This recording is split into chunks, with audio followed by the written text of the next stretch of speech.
Media Academy Awards to 58 journalists in Karnataka. The awards were handed over at the hands of D.K. Shivakumar, Deputy Chief Minister in Karnataka. Those notable among the recipients are Abdul Salam Putige of Varta Bharati, Nihal Kidwai of NDTV and Rohini Swami from CNN News 18. The awards were presented to media personnel for their extraordinary accomplishments in their pursuit for ethical journalism. These awards were presented to print and electronic media representatives. Chief guest Siddaramaiah could not make it due to some medical emergency and delegated all responsibilities to cherish the event by the Deputy Chief Minister D.K. Shivakumar. Media advisor to the Chief Minister K.V. Prabhakar expressed grave concern and said that the institutions imparting media studies are rapidly shrinking as there is no parity between demand and supply. He raised alarm that if the trend continues, there will be no journalist at all to keep tab on happenings and communicate it to the common man. On the occasion, book compilation on the nature of awards was also released by the dignitaries present on the dais. The booklet had carried a detailed profile of every journalist with the accomplishment in their lives. D.K. Shivakumar urged media persons to portray the achievements of Karnataka and maintain its dignity status that it enjoys across the country and abroad. ವೇದಿಕೆಯಲ್ಲಿರುವಂಥ ಎಲ್ಲ ಕರ್ನಾಟಕ ಮಾಧ್ಯಮ ಅಕಾಡೆಮಿಯ ವಿವಿಧ ದತ್ತಿ ಪ್ರಶಸ್ತಿಗಳನ್ನು ಸ್ವೀಕಾರ ಮಾಡಲಿಕ್ಕೆ ಆಗಮಿಸತಕ್ಕಂಥ ಎಲ್ಲ ಪ್ರಶಸ್ತಿ ವಿಜೇತರುಗಳೇ, ಮಾಧ್ಯಮ ಅಕಾಡೆಮಿಯ ವಾರ್ಷಿಕ ಪ್ರಶಸ್ತಿಯಲ್ಲ ವಿಜೇತರುಗಳೇ, ಬಹಳ ಮೀಡಿಯಾದ ಪ್ರಮುಖ ಲೀಡರ್ಸ್ ಇದ್ದೀರಿ. ಲೀಡರ್ಸ್ ಅಂದ್ರೆ ಬಹಳ ವರ್ಷದಿಂದ ಹಿರಿತನವನ್ನ ಗಳಿಸಿ ತಮ್ಮದೇ ಆದಂತಹ ಅನುಭವವನ್ನು ಹೊಂದಂತ ಎಲ್ಲ ಮಾಧ್ಯಮದ ಸ್ನೇಹಿತರಿದ್ದೀರಿ. ಸುಮಾರು 30-40 ವರ್ಷದಿಂದ ನನಗೂ ಪರಿಚಯ ಆದಂಥವೆಲ್ಲ ಕೂಡ ಇಲ್ಲಿದ್ದೀವಿ. ವಿಶೇಷವಾಗಿ ಪ್ರಭಾಕರ್ ಅವರು ಹೇಳಿದಂಗೆ ನಮ್ಮ ಒಂದು ಸಂತೋಷ ಏನಪ್ಪಾ ಅಂದ್ರೆ ಮಾಧ್ಯಮ ಸ್ನೇಹಿತರ ಕುಟುಂಬವನ್ನ ಭೇಟಿ ಮಾಡುವಂತ ಒಂದು ಭಾಗ್ಯ ನನಗೂ ಸಿಕ್ಕಿದೆಯಲ್ಲ, ಅದಕ್ಕೆ ನಾನು ಎಲ್ಲರೂ ಕೂಡ ಈ ಸಂದರ್ಭದಲ್ಲಿ ಅಭಿನಂದಿಸುವುದಕ್ಕೆ ನಾನು ಬಯಸ್ತಾ ಇದ್ದೇನೆ. ಮೊದಲು ನಮ್ಮ ಅಧ್ಯಕ್ಷರಿಗೆ ಐಷಾ ಅವರಿಗೆ ಒಳ್ಳೆ ಪ್ರಸಿದ್ಧವಾದಂತ ಫಸ್ಟ್ ಈ ಆಡಿಟೋರಿಯಂ ಆಯ್ಕೆ ಮಾಡಿದ್ದೀರಿ, ಅದಕ್ಕೆ ಫಸ್ಟ್ ನಿಮಗೊಂದು ಅಭಿನಂದನೆಗಳು. ಬೇರೆ ಕಡೆ ಎಲ್ಲ ಬಹಳ ಜಿಜೆಟ್ ಕ್ಯಾನ್ಸಲ್ ಮಾಡಬೇಕು ಅನ್ನೋದು, ಆದ್ರೆ ನನ್ನ ಚೀಫ್ ಮಿನಿಸ್ಟರ್ ಆರೋಗ್ಯ ವಿಚಾರಿಸಕ್ಕೆ ಹೋಗಿದ್ದೆ, ಎಲ್ಲ ಕ್ಯಾನ್ಸಲ್ ಮಾಡ್ಬಿಟ್ಟಿದ್ದೀನಿ ಡಿಕೆ ಅಂತ ಹೇಳಿದ್ರು. ನಾನು ಆಯ್ತು ಅಂತೇಳಿ ಎಲ್ಲ ಕ್ಯಾನ್ಸಲೇಷನ್ ತಂದ್ಕೊಂಡಿದ್ದೆ. ಆಮೇಲೆ ಒತ್ತಡ ಶುರು ಆಯ್ತು, ಪಾಪ ಎಲ್ಲ ಬಂದ್ಬಿಟ್ಟಿದ್ದಾರೆ ಹೊರಗಡೆಯಿಂದ ಅಂತ. ಚೀಫ್ ಮಿನಿಸ್ಟರ್ ಇಲ್ಲದೆ ಹೋದ್ರು ಇಲ್ಲ ಹೋಗ್ಬೇಕು ಅಂತೇಳಿ ಕೊನೆಗೆ ನಿರ್ದೇಶನ ಬಂತು. ಸೊ ಅದಕ್ಕೆ ನಾನು ಇವತ್ತು ಒಪ್ಕೊಂಡು ಸ್ವಲ್ಪ ಬೇರೆ ಬೇರೆ ಪ್ರೋಗ್ರಾಮ್ಸ್ ಇತ್ತು, ತಡವಾಗಿ ಬಂದಿದ್ದೇನೆ. ಇನ್ನ ಕೆಲವು ಎಮರ್ಜೆನ್ಸಿ ನಮ್ಮ ಗ್ಲೋಬಲ್ ಇನ್ವೆಸ್ಟರ್ಸ್ ಮೀಟಿಂಗ್ ನಡೀತಾ ಇದೆ, ಅದರದ್ದೊಂದು ಇಂಪಾರ್ಟೆಂಟ್ ಮೀಟಿಂಗು ಮುಖ್ಯಮಂತ್ರಿ ಪರವಾಗಿ 12 ಗಂಟೆಯವರ ಮಾಡಿದಂತ ಸೇವೆಯನ್ನ, ನೀವು ಮಾಡಿದಂತ ಅದಕ್ಕೆ ತ್ಯಾಗವನ್ನ ಗಮನದಲ್ಲಿ ಇಟ್ಕೊಂಡು ತಾವು ಕೂಡ ಸಂತೋಷ ಪಡಲಿಕ್ಕೆ ತಾವು ಬಂದಿದ್ದೀರಿ. ನಿಮ್ಮೆಲ್ಲರೂ ಕೂಡ ಭಗವಂತ ಒಳ್ಳೇದು ಮಾಡಲಿ ಅಂತ ಹೇಳಿ ಪ್ರಾರ್ಥನೆಯನ್ನು ಮಾಡಲಿಕ್ಕೆ ಬಯಸ್ತೇನೆ. So he has been supportive of the Media Academy as well. As I said, he's a media friend and he always addresses most of us as my friend. When he calls us our name, Aisha my friend, Aarti my friend. So he has been a friend to the media for a long time. So July ತಿಂಗಳಿನಿಂದ ನಾನು ಪ್ರತಿ ಹೆಜ್ಜೆಯೂ ವಿಶ್ಲೇಷಿಸಲಾಗುತ್ತಿದೆ. Everything we are doing is being noticed with a microscopic angle because there are a lot of expectations. ತುಂಬಾ ಜನ ನಮ್ಮ ಮೇಲೆ expectation ಇಟ್ಕೊಂಡಿದ್ದಾರೆ. ಈಗ first ಮಹಿಳೆ ಅಧ್ಯಕ್ಷರಾಗಿ ಇವ್ರು ಏನ್ ಮಾಡ್ತಾರೆ, what different will we get, what changes will come here. But friends, trust me, the academy has strived for excellence. Our past presidents have done excellent work in the past and therefore we wish to carry forward the vision along with some modernity and innovations ಉತ್ಸಾಹದಿಂದ ನಾವು ಇದೆಲ್ಲ preparations ಮಾಡಿದ್ವಿ. But last minute ಅಲ್ಲಿ CM had to stay back because of medical reasons, and we wish the Chief Minister very speedy recovery.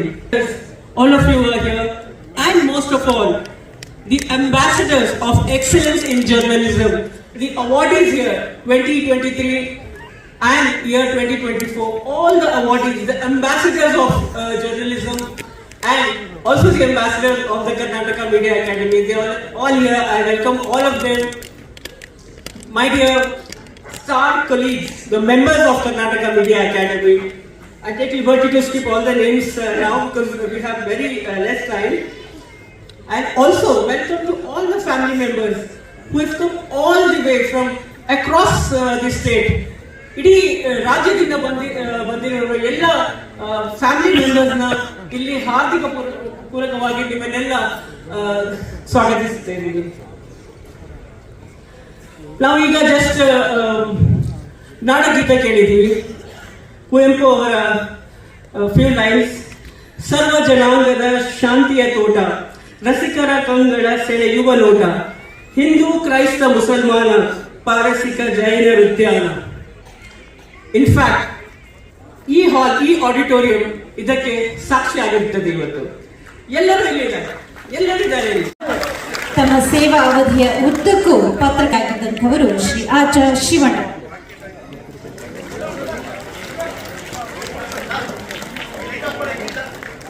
ಯುರೋಪಿನ ಎಲ್ಲ ರಾಷ್ಟ್ರಗಳಿಗೆ ಶಿವಣ್ಣ ಅವರು ಭೇಟಿ ಕೊಟ್ಟಿದ್ದಾರೆ.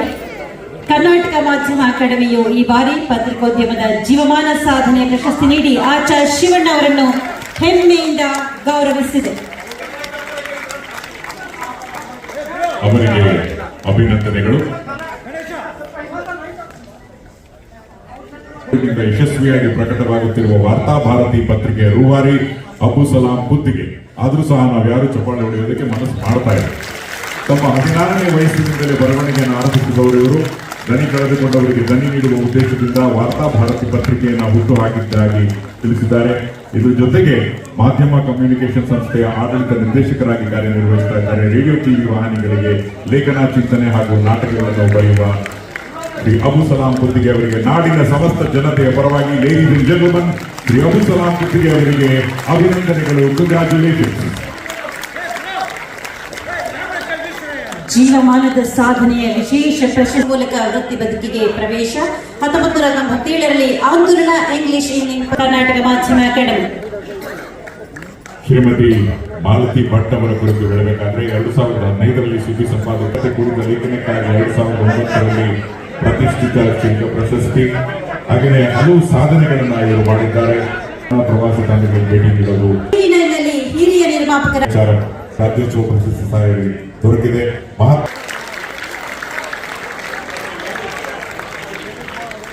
ಮುಂದಿನ ಸಾಧಕರನ್ನ ಬರಮಾಡಿಕೊಳ್ಳುವ ಮುನ್ನ ಈ ಎಲ್ಲ ಸಾಧಕರಿಗೆ Shri Susheelendra T Nayak, professor Usharani, Shri N Doreraj Alfred Tennyson, Shri M Vasudeva Holla,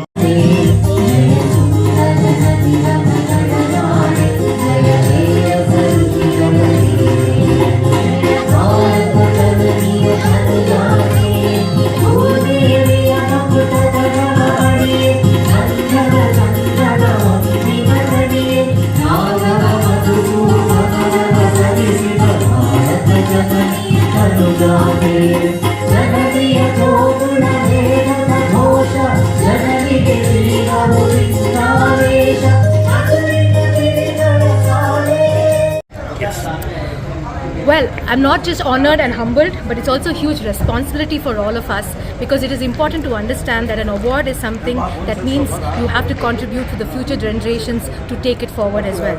But more importantly, this is not just my contribution to a state of Karnataka, who has taken me wholesomely for a person from a small state like Goa and have taken me here and accepted me, and also the work that has been done. More importantly, they've also accepted the fact that we as journalists also make a difference. You as a women journalist, how do you feel? That's a very important question, because as a woman journalist, it's also the struggles as a woman journalist, and as well as a contribution towards the women's sector and the social sector.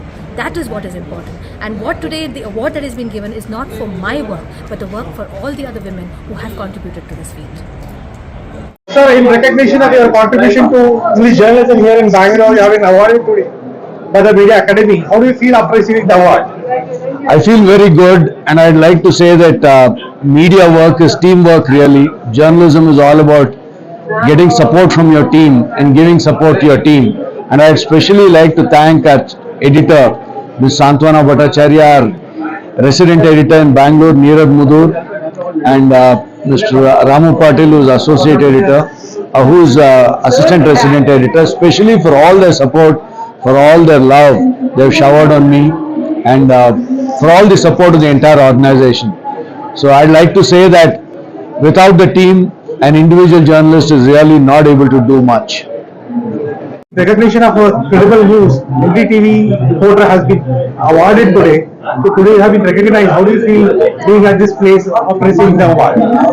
Really, it's a great honor for me, and I will remain thankful to Karnataka Media Academy as well as the government of Karnataka, Honorable D.K. Shiv Kumar ji, who honored me. I will remain thankful to him, and the great people of Karnataka. I salute all of them and thank you very much.